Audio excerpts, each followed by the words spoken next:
Welcome. We are visiting the values of the Constitution of India, and in this context, we have conceived a project. The project is to have a case study of the Haryana state judicial setup.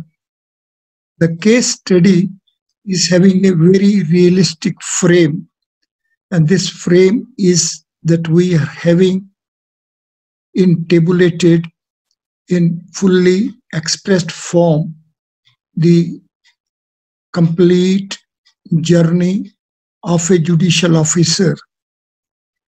And the judicial officer, Justice S.D. Anand, is having a parallel participation in the growth functional reality of the state of Haryana. State of Haryana was created in 1966, and the life journey of Justice S.D. Anand as well had a phase of law education from 1966. Justice S.D. Anand joined judicial service in 1970. He retired as High Court judge in 2010. And 10 years, 1 decade after his retirement, he is having active participation in this understanding, this dissemination, and having new perspective of this system. Justicing is the core subject of absorption of Justice S.D. Anand. He is good enough to have fully expressed himself as autobiographical expression, barring the facts, The Prism is Mine, is his first book of the year 2011. In the second book, Living in Vestibule, he has further given insight of the way he feels he had been participating. And the last book, the third book, 2019, is in fact tabulating the chain of situations through which he has been, to which he has been a party, to which he has been a witness, and it is existential dilemma of justice delivery system. These 3 books are being taken as a base to conceive this project and to proceed further to have a realistic evaluation of justice systems under the Constitution of India, where human factor is having its dominant role, and this is being chased in the context of Haryana judicial setup. Therefore, this case study is the most realistic project. We shall get ourselves involved to have realistic imbibing of the values lively as constitutional apparatus of ours. This constitutional apparatus, when it is to be chased in the context of the judicial setup of the state of Haryana, with reference to these 3 books, then the advantageous exploitation which we can have is that we can have interaction, we can have a regular interaction with Justice S.D. Anand himself. And this way, I feel that we can have a real tabulation of the values for our realistic frame to project the way we would like to shape the judiciary, the judicial setup, the justice systems, the justicing, all what we want is to be of such and such values. The project is Haryana judicial setup. This has clear imprint as that our starting point shall be the history and inheritance of the state on its birth, 1st November 1966. The same as well is to have the evaluation of history and inheritance in the context of the territory, population, resources, and institutional network with which Haryana started its journey. This feature of history and inheritance and the context and reference of territory, population, resources, and institutional network at the initial stage should be kept in mind.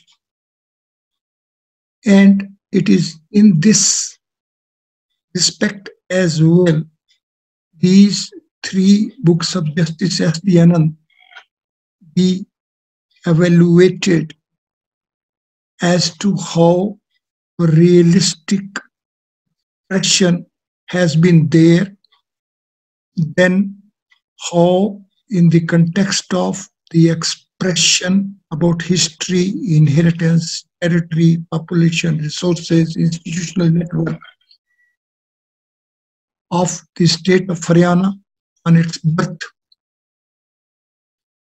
the same are to be evaluated critically. Very critical we shall be to have the realistic evaluation, as it is only in terms of it we will be in a position to project our ideals. What we want should be the values of Haryana judicial setup will emerge only from our critical analysis. See, Justice S.D. Anand is very frank, very transparent, very liberal, very generous, and highly ideal, while expressing the reality.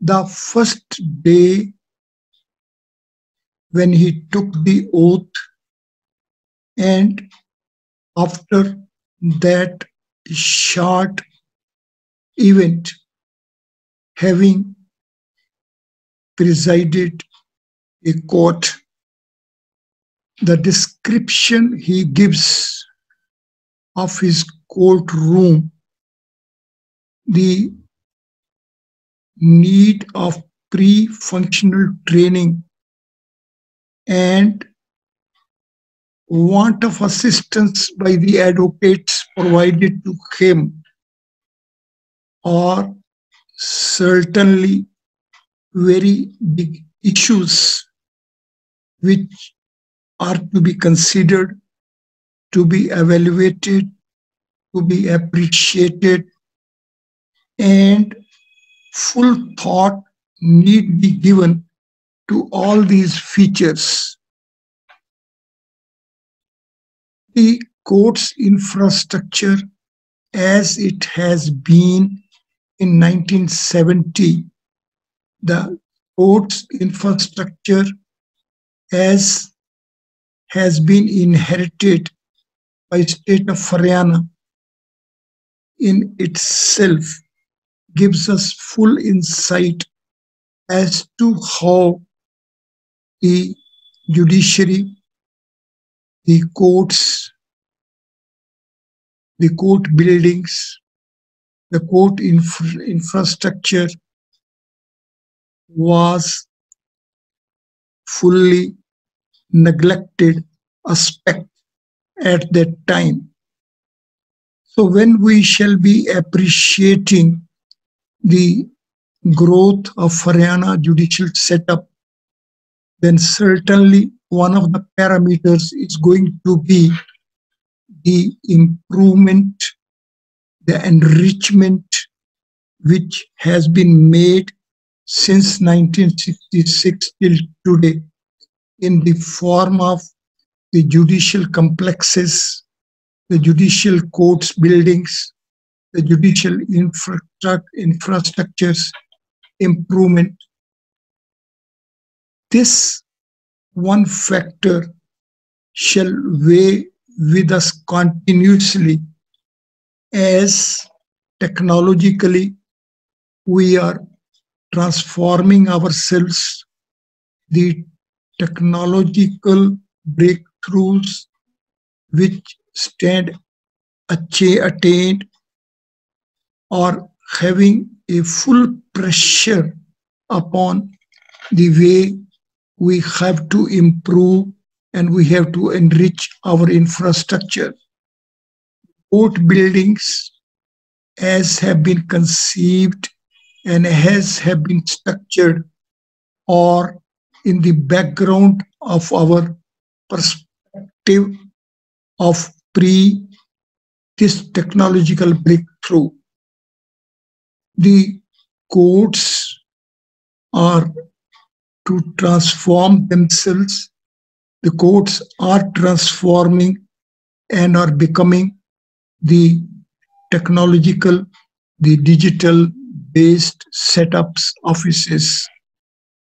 So the way courtrooms at present stand equipped, stand conceived, are to transform themselves.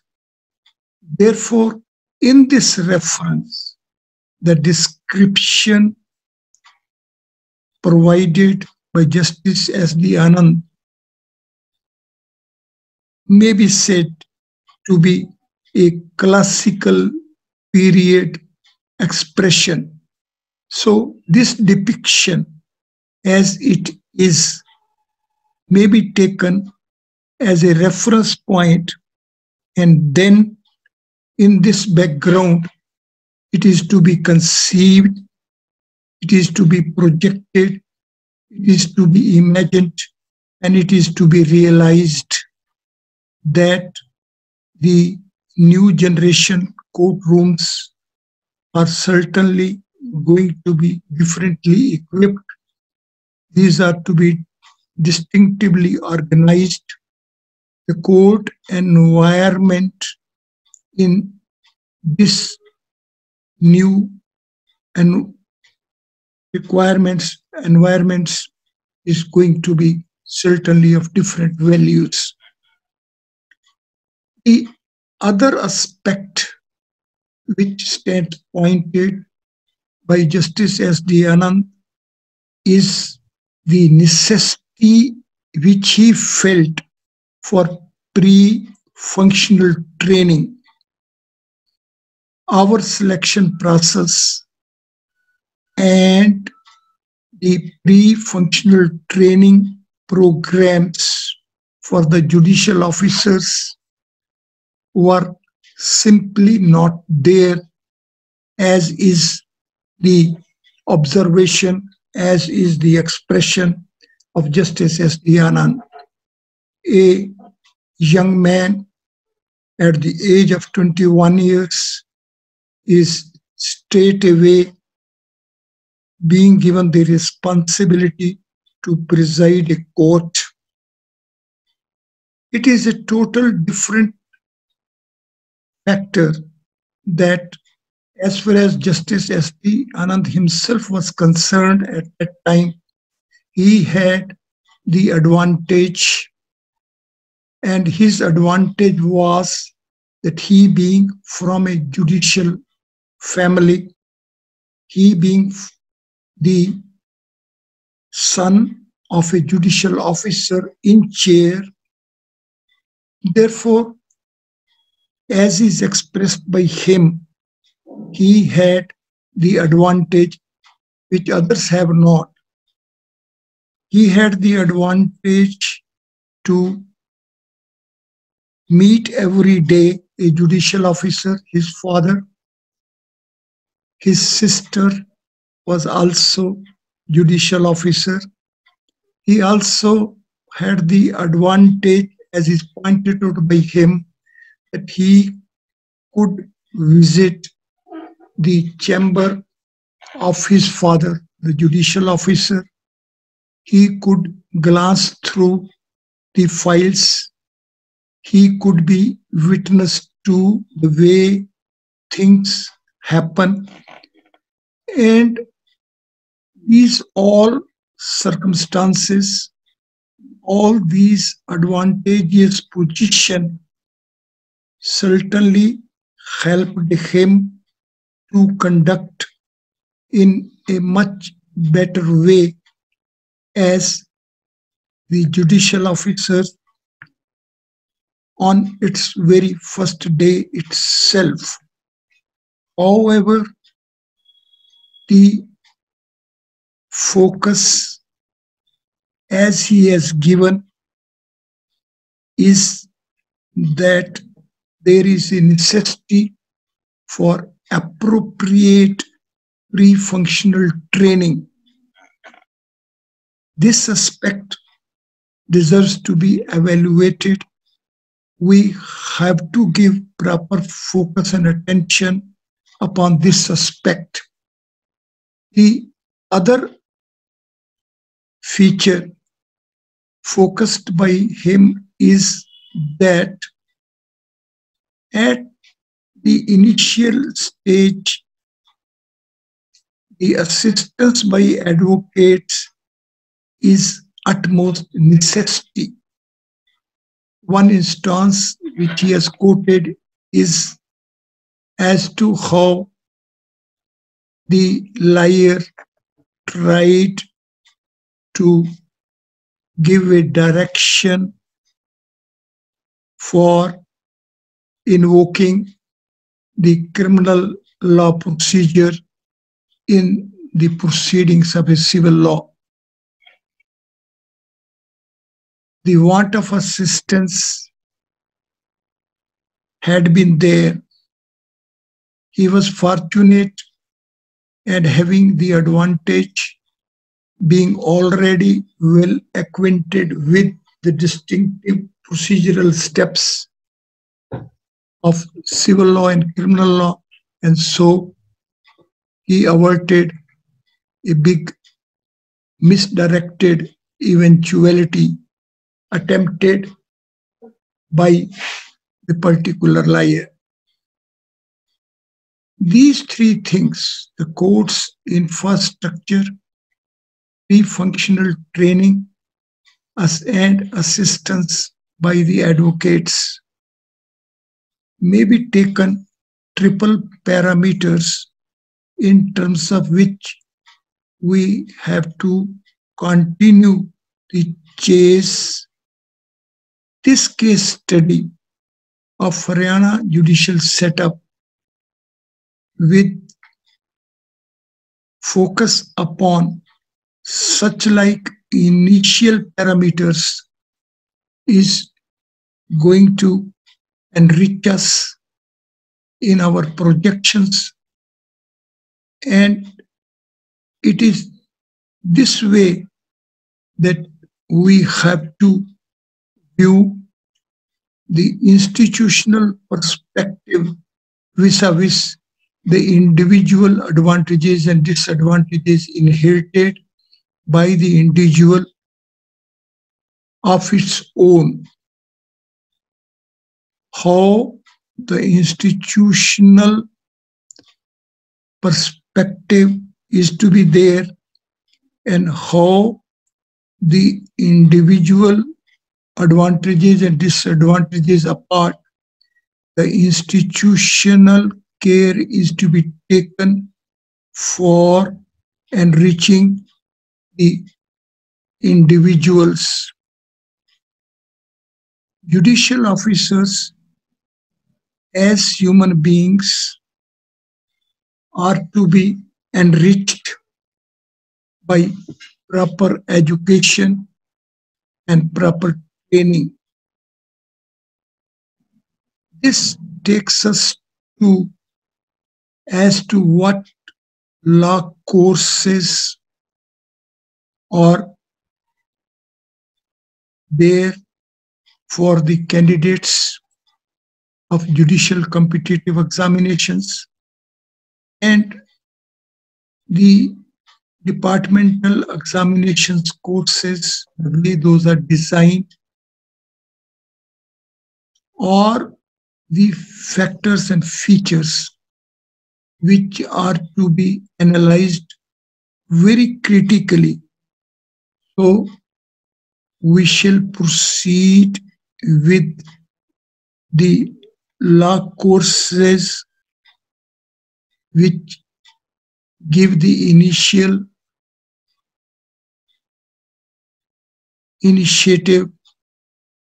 and then we have to be seriously involved in crafting the departmental enrichment courses. Like that, we shall take that we have to presume as that everything is in a melting pot. Therefore, our this case study shall proceed without presuming anything, and the descriptions as these are there in these books of Justice S.D. Anand be taken firstly on its face value, and then these are to be analyzed critically in reference to other realistic expressions of other judicial souls. It is here where we have to search for the autobiographical and similar types of expressions by judicial officers as well as by the advocates and the law scholars. There may be not a very big list of such documents, but certainly there are many. There are sufficient to help us. The other source which we can take is certainly the judgments.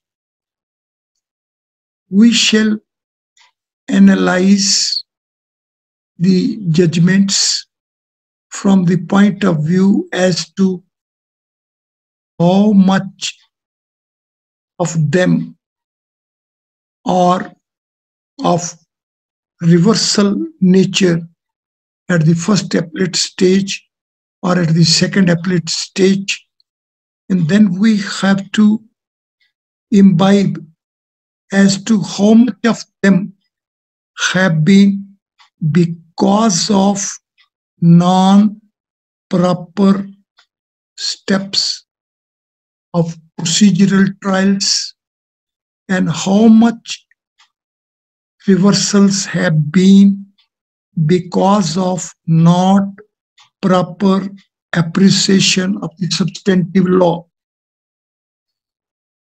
Both substantive law and procedural law are the cause of injustice, the reversal of judgments because of the non-appreciation and application of the procedural law, and misconception and misapplication of the substantive law deserve to be categorized differently. Our appreciation in respect of the procedural diversions shall be of initial importance, as in respect of it, our training courses can be designed. However, as far as non-appreciation of the substantive law values are concerned, in respect of it, something much different is to be designed. There may be a prolonged courses, refreshing courses, which may be required, and it is here where the judicial academies will come to the help. This institutional perspective of human factor is our basic concern.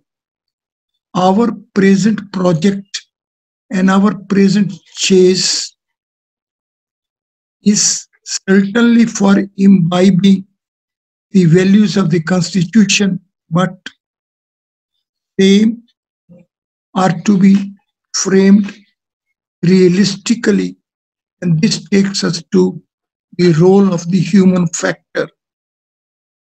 It is this human factor which is not to be restricted only to the judicial officers, but the same is to be equally stressed with respect to all other components, including of the investigating officers, public prosecutors, and the private counsel. The training of the court staff, what precisely is to be the court staff setup as well is the central issue, as court is not the judicial officer. Court is an institution. How institutionally data analysis, data tabulation, and other assistance is to be provided to the judicial officer is the subject of concern. Therefore, while we shall continue our chase of these project values, we shall at every step remain open, as all what we are conceiving and realizing at present is restrictive conditioning because of our much stress upon what we are seeing and through it what we are passing. But the disease, when is to be analyzed, is a different aspect, and disease, when is to be treated, is certainly of different values. So, conceiving a project for being efficient to properly spot the disease is one value, and to acquire skills to treat the disease is a different value. So our project shall be for both these streams of values, and it is here where I would like that each one of us shall start tabulating particular questions to be asked to Justice S.D. Anand to explain how he views our queries and whether he has new versions of his expressions of these books. Thank you very much. Thank you, sir.